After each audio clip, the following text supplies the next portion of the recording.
Hello hello everybody. नमस्कार सभी साथियों, कैसे सभी आप दुरुस्त और तंदुरुस्त होंगे अपने घर में साथियों स्वस्थ होंगे।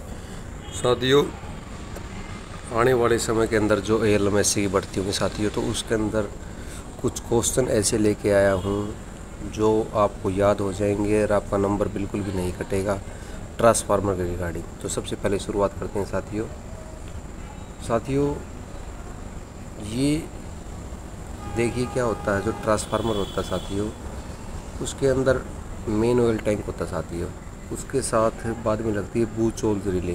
तो सबसे एक क्वेश्चन आता है ALMSC पेपर में, टेक्निकल इलेक्ट्रिशियन में, कि ट्रांसफार्मर के अंदर कौन सी रिले यूज़ होती है। तो बूच होल्स रिले यूज़ होती है। ठीक है, ये याद रखना, एक नंबर का क्वेश्चन बनता है। दूसरा साथियों, यहाँ पर कंजर्वेटर लगा हुआ है।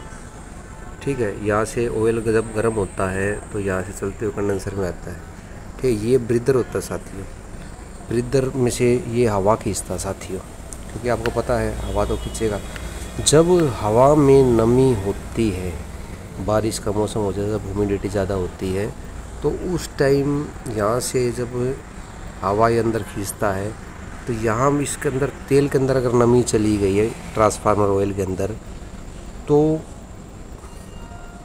क्या होगा, ट्रांसफार्मर का ऑयल ख़राब हो जाएगा साथियों, तुम्हारी वाइंडिंग ख़राब हो सकती है। तो यहाँ पर साथियों मैं बताना चाहूँगा आपको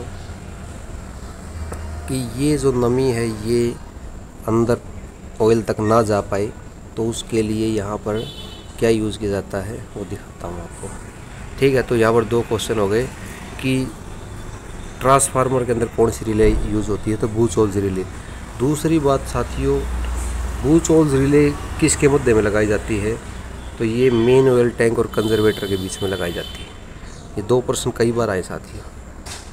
ठीक है, तो यहाँ पर मैं आपको दिखाता हूँ सिलिका जेल। जो ब्रीदर जो मैंने आपको दिखाया था अभी, जहाँ से सांस लेता है, वहाँ पर हम सिलिका जेल का यूज़ करते हैं साथियों। अभी नई सिलिका जेल जो ब्रीदर ट्रांसफार्मर प्रोसेस में यूज़ की जाती है, तो यहाँ पर देखिए ये सिलिका जेल इस प्रकार से आती है, डब्बा है लगता है, नीचे यहाँ ऑयल भरा जाता है लाइन तक। ठीक है जी, कहाँ तक, यहाँ तक। उसके बाद इसका रंग पर क्वेश्चन क्या बनता है साथियों, क्वेश्चन बताता हूँ आपको कि जब इस प्रकार की जो लगाई जाती है, अगर हम जब ब्लू कलर की होती है, और ब्लू कलर के बाद जब ये मॉइस्चर सोख लेती है तो ये गुलाबी रंग की हो जाती है। अगर इस रंग की है तो इस रंग की हो जाएगी साथियों। ठीक है, यहाँ पर क्रिस्टल होते हैं इसके अंदर। यहाँ देखो आप साथियों, ये नीले रंग की लगा रखी है। अभी यहाँ पर जब ये मॉइस्चर इन्होंने सोख लिया तो यहाँ पर एक गुलाबी रंग की हो गई। तो क्वेश्चन क्या बनता है, क्वेश्चन ये बनता है साथियों कि सिलिका जेल का रंग जब नई का हम लगाते हैं तो किस रंग का होता है, ब्लू कलर का, नीला रंग। जब वह ख़राब हो जाते हैं सिलिका जेल अवशोषित करने के बाद मॉइस्चर नमी को, तो उसका रंग कैसा होता है, गुलाबी। ठीक है, अब यहाँ पे आप देख सकते हो इस इमेज के अंदर भी, यहाँ पर नीला है, जब ये बाद में एयर इनलेट होने के बाद इसका रंग गुलाबी हो गया। अब एक साथियों और है कि मैंने आपको बूच होल्स रिले के बारे में बताया था।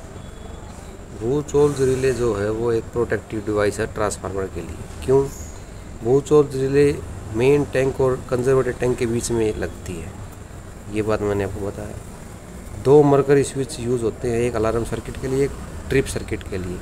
कई बार क्या होता है कि जब ट्रांसफार्मर के अंदर हीट इतनी हो जाती है, गर्मी हो जाती है, और गैस निकल नहीं पाती कहीं से भी, तो वो बूच होल्स रिले वहाँ से सर्किट को ट्रिप कर देती है और हमारा ट्रांसफार्मर बच जाता है।